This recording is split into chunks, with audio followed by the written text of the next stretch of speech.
Welcome back to AllAboutRx. Today, we're breaking down one of the absolute most critical concepts in biopharmaceutics, permeation.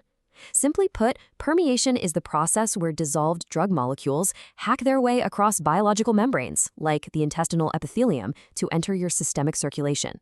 We are going to treat these membranes like a highly secure fortress today. If you're a pharmacy student, this is the foundation of everything, so let's dive right in. Quickly, here's our roadmap for today's explainer. We'll be tackling core concepts, the specific permeation pathways, the factors that affect the whole process, and then we'll finish up with a high-yield quick recall. All right, part one. Before we get into the how, let's master the core concepts at a glance. You really can't hack the fortress if you don't understand its basic defenses, right? So here is the basic toolkit every drug needs to cross a membrane. The primary mechanism we see is passive diffusion, where drugs move freely from high to low concentration. This requires absolutely zero energy. And the speed of this movement, well, that's dictated by Fick's law, meaning the permeation rate is directly proportional to that concentration gradient. Now, one of the most critical physical properties to grasp is the log P value. Log P measures a drug's lipophilicity, basically its lipid-to-water partition ratio. For a drug to successfully cross a lipid membrane, it absolutely has to hit that optimal log P sweet spot, right between 1 and 3. Too low, and it won't cross the lipid bilayer. Too high, and it just won't dissolve in the body's aqueous fluids. Size matters too. Always keep it under 500 Daltons. It's just simple physics for our cellular fortress. Smaller simply means faster permeation. Giant molecules are going to need special VIP access, which we'll cover in just a second. And finally, keep a very close eye on the ionization state. This is a massive trap for students on exams. Here is the golden rule. Only the unionized fraction of a drug has the chemical stealth required to freely pass through lipid layers. If it's ionized, it becomes hydrophilic, meaning it loves water, and it's going to bounce right off that lipid membrane. Okay, section 2. Now that we know the basic rules of the game, let's look at the specific pathways drugs actually use to bypass those cellular bouncers. The two heavyweights here are passive diffusion and active transport. Like we mentioned, most drugs use passive diffusion, floating easily down the gradient without a drop of energy. But active transport, that's our rebel outlier. It actually burns cellular energy, ATP, to push drugs actively against the crowd, going from low to high concentration. To really categorize our taxonomy here, let's break down the 5 main pathways. First, standard passive diffusion, happening either transcellularly right through the lipid bilayer or paracellularly, squeezing through tight junctions. Second is facilitated diffusion, which uses a carrier protein to move down the gradient, again with no energy. Think of glucose using GLUT transporters. Further is our energy-burning active transport. Fourth is endocytosis, where the cell membrane literally engulfs large proteins or nanoparticles. And fifth is pore transport, used exclusively for tiny water-soluble ions sneaking through aqueous channels. You'll want to take a mental screenshot of this summary. Knowing exactly which of these pathways requires energy is an absolute must-know high-yield fact for your exams. Remember, active transport and endocytosis are the only ones burning ATP. Also note that facilitated diffusion and active transport both use carriers, meaning they can actually become saturated if too much drug is present. Moving right along to section 3. What actually makes a drug a successful biological hacker, and what stops it dead in its tracks? Let's check out the factors affecting permeation. For drug-related factors, remember our ionization rule from earlier? Well, here is where it pays off.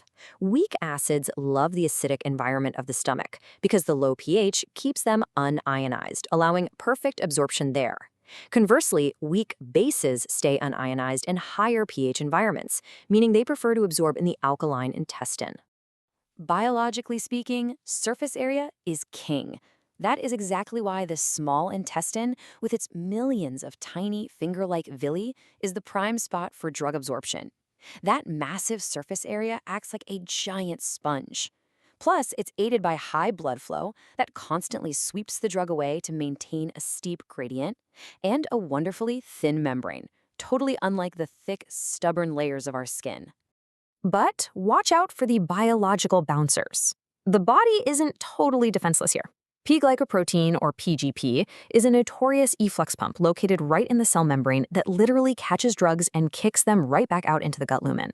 Add to that metabolic enzymes like CYP3A4 that degrade the drug before it ever reaches the bloodstream, and you can quickly see how these biological roadblocks severely reduce oral bioavailability. So, how do we fight back? Well, pharmaceutical scientists use brilliant formulation cheat codes to hack these roadblocks. We can add permeation enhancers that temporarily disrupt tight junctions, or use pH modifiers to force a drug into its onionized state. But the real heavyweight champions are SNEDDS, self-emulsifying lipid systems.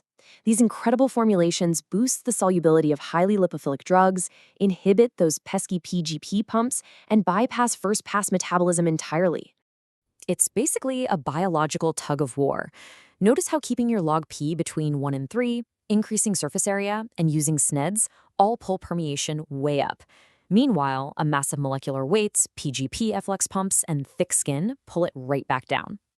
All right, part 4. We've covered a ton of ground, so let's wrap this up and lock it all in with a quick recall checkpoint. These are the absolute non-negotiable facts you need to memorize. If you take away anything from this explainer, let it be these next few points. First, remember that passive diffusion is your most common mechanism, and it requires zero energy. Second, only the unionized fraction of a drug crosses the lipid membrane. Third, the optimal log P is strictly between 1 and 3. And fourth, thanks to its massive surface area and thin membrane, the small intestine is the undisputed king of absorption. Finally, don't ever forget that the PGP efflux pump is your absolute worst enemy for oral bioavailability. When you're faced with a poorly soluble, highly lipophilic drug, SNEDDS are your gold standard formulation hack. And lastly, active transport is the only pathway fighting uphill, going against the concentration gradient and burning ATP to do it. So I'm going to leave you with a final challenge to think about. If you had to formulate a highly hydrophilic, massive protein drug, way over 500 Daltons, which specific biological hacks and pathways would you target to beat those cellular bouncers?